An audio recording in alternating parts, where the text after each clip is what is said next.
Hello. Today's topic will be the awl.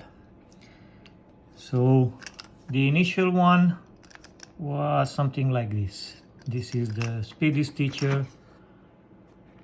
If you want to check more about it, feel free to Google it and you'll find out everything you need to know. However, this was an essential repair tool back in the day for people that were spending times in the outdoor or in backpacking scenarios, camping and fishing and hunting and stuff like that. It was used for stitching together or sewing together heavy-duty materials. This is why you have a very thick needle, a heavy-duty needle, heavy-duty thread, and also quite a big handle to allow you to put some force into it to go through something like leather or heavy-duty canvas or stuff like that. Yeah. So this is the tool that pretty much everybody had in their backpacks back in the day. You could repair shoes with it as well and other stuff, but mostly backpack straps were reattached to the backpack with this one in case of fraying or shoes and tent repairs. The heavy-duty canvas tents that they used to have were repaired with something like this.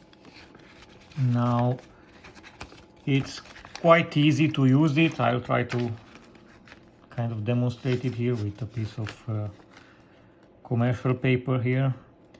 So everything you need to do is thread it through the material, take the end all the way out, then insert it in another location, pull it back just a little bit, thread the end in there, pull it out on the other side, and just from here on is just repeat. Yeah, it's fraying a little bit, so yeah. So in the end you will have a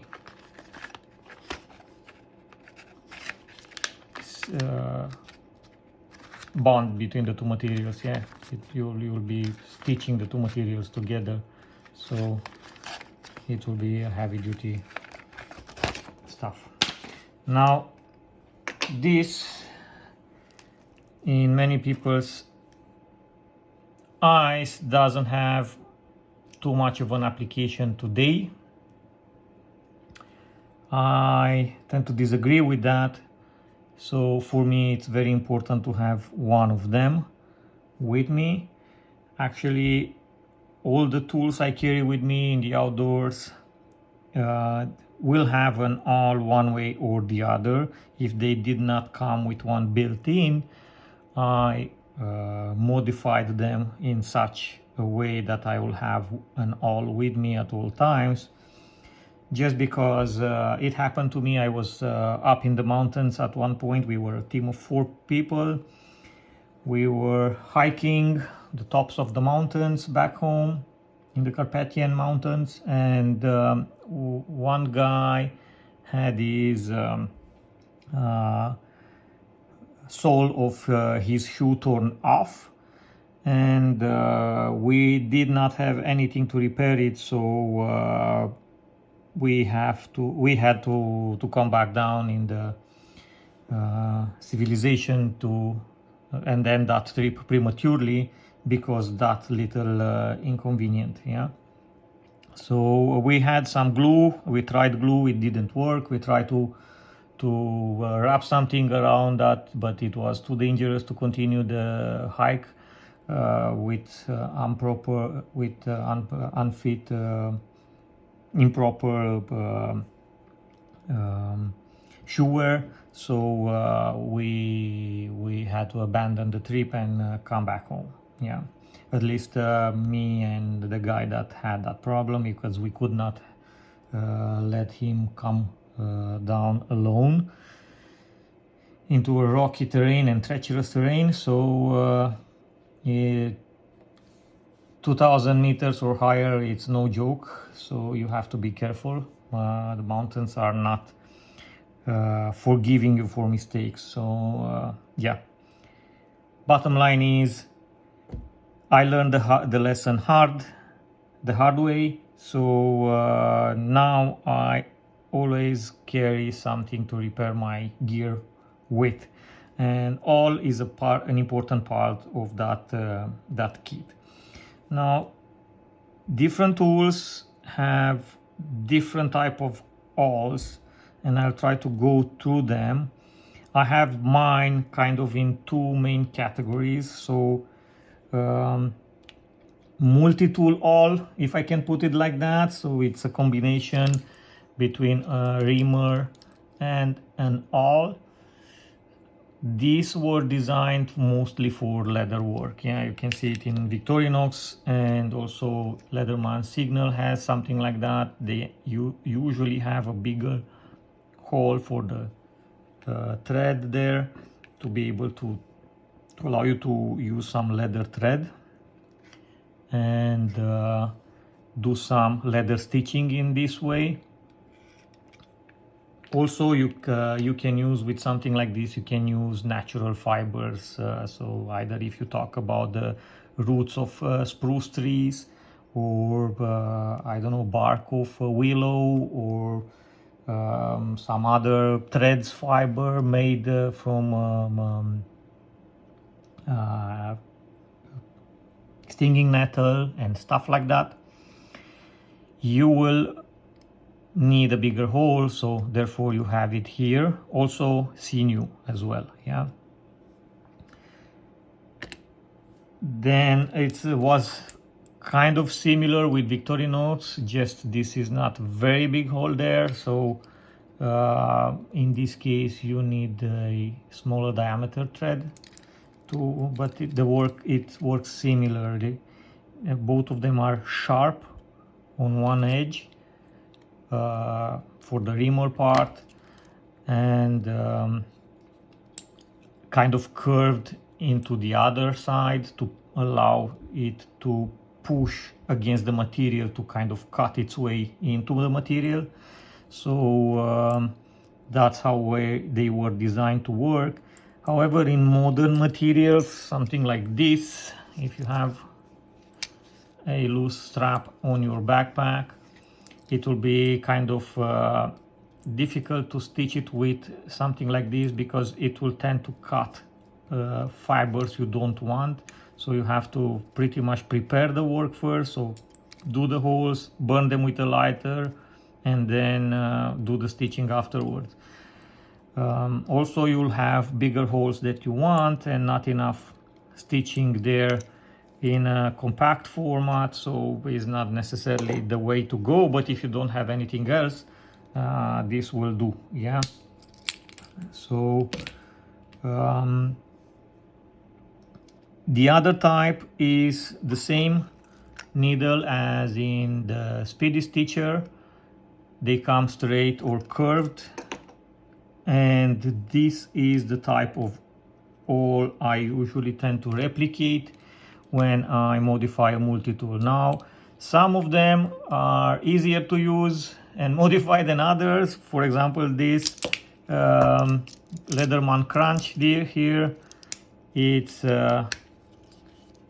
easier to make into an awl because it has that channel there on the upper lip that will grip the awl quite nicely, and it will not go anywhere. So this you will use just as is. You just need to add an awl needle to it, and you will be good to go, and some thread. Yeah, in this case I have some artificial sinew, this just to show you that this is an option as well. You don't necessarily need to have waxed thread or paracord or something like this. You can also use natural fibers. Yeah,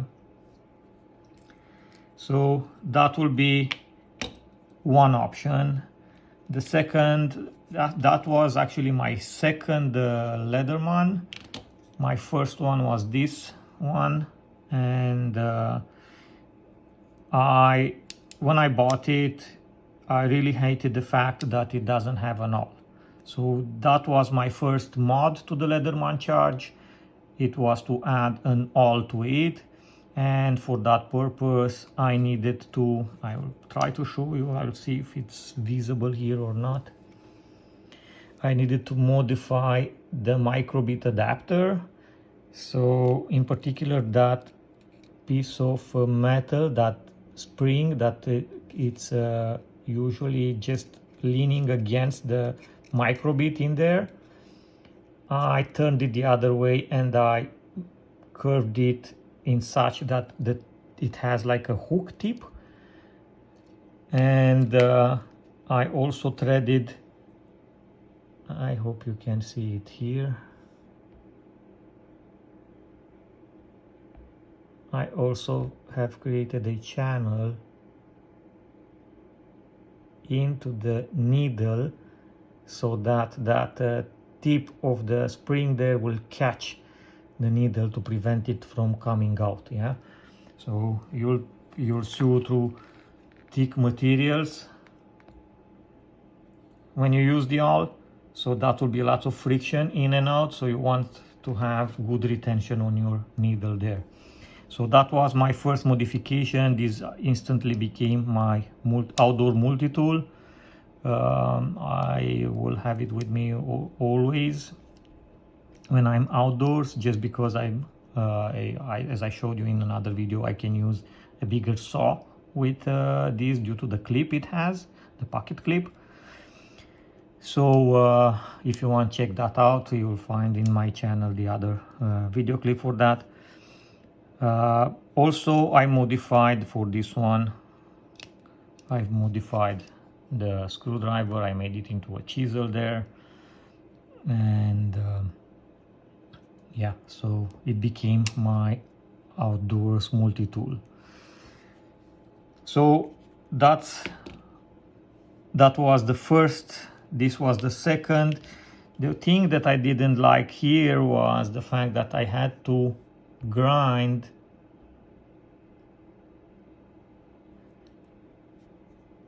quite a bit from that needle to make it fit into the microbit adapter, because it was way thicker than the microbit itself. So that was something that I wanted to avoid in the future, because under enough pressure it may break on you, and that's something I don't really want. So not long after that I bought my Leatherman Charge, and now they are a pair, always with me in the outdoors. The Leatherman Crunch, sorry, not the Charge. I bought the Crunch, and I bought it specifically for its vice abilities. I have quite a lot of uses for this type of pliers in the outdoors, and yeah, I was very happy that the needle from the awl needle from a Speedy Stitcher will work perfectly with it, without any modification, without anything. So that was my first thing to appreciate on this particular multi-tool. This is my wife's. So when we started investing in better multi-tools, we kind of invested in complementary multi-tools. So the tools that were not in the Charge were in some form here. The most important tools were in both of them, so you'll always have a backup and stuff like that. And when I bought the Arc, this is just to show you that you can actually use the inner part of the inner strands of the paracord, as thread for this type of awl. I'll move this out of the way now. One of the first things I wanted to add to the arc as well was an awl, and it took me a while to figure it out, and I didn't want to go the same route and modify the microbit adapter for it, just because I wanted to be able to keep this original. Initially I was thinking about warranty purposes and stuff like that, so I wanted to keep it as it came. And eventually I realized that this bit adapter that Leatherman Charge uses has a hole all the way in the back there. So it's actually, you can see how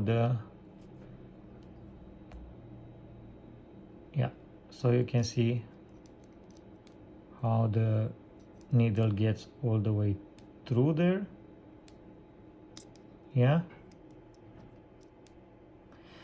And therefore what I needed to do was only to create a retainer for it. It's actually, I cannot show you on camera here,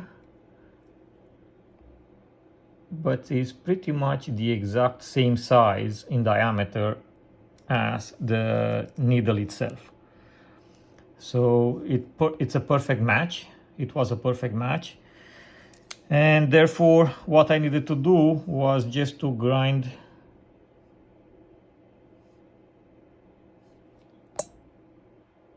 a small channel into the back of the awl. This is a bent awl. I prefer to use this when I have to work against something, so it's easier to put in and out like that. It has to be on the back for me to have a comfortable position when working with it. And when I have it in there,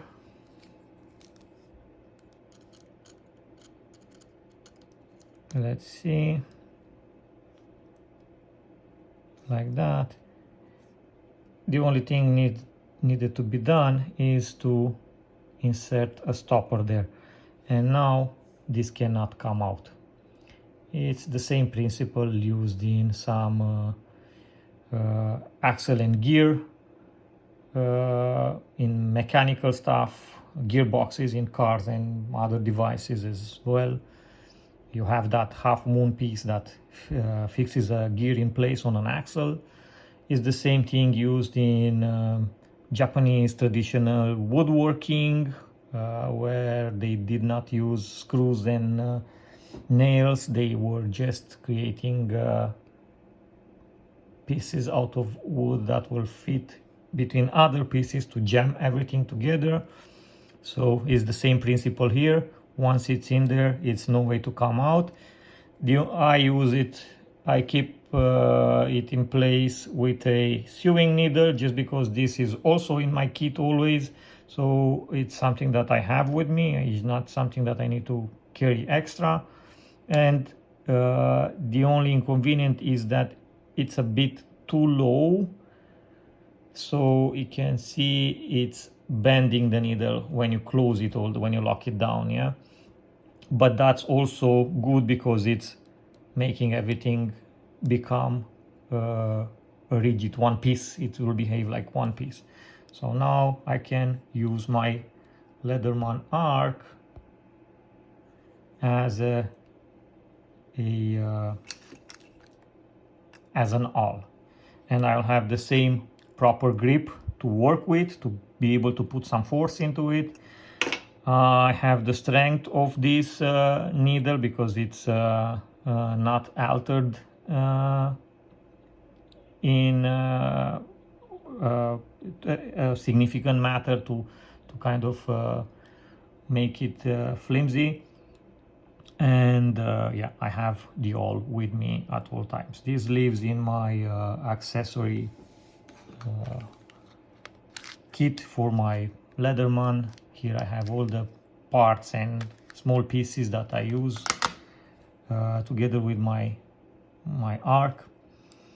And yeah, so it is a long video, so I will stop here. I hope you have an idea of what you can do with this and how you can use it and why it's important to have one in your pack. Also how you can improvise one in your tools,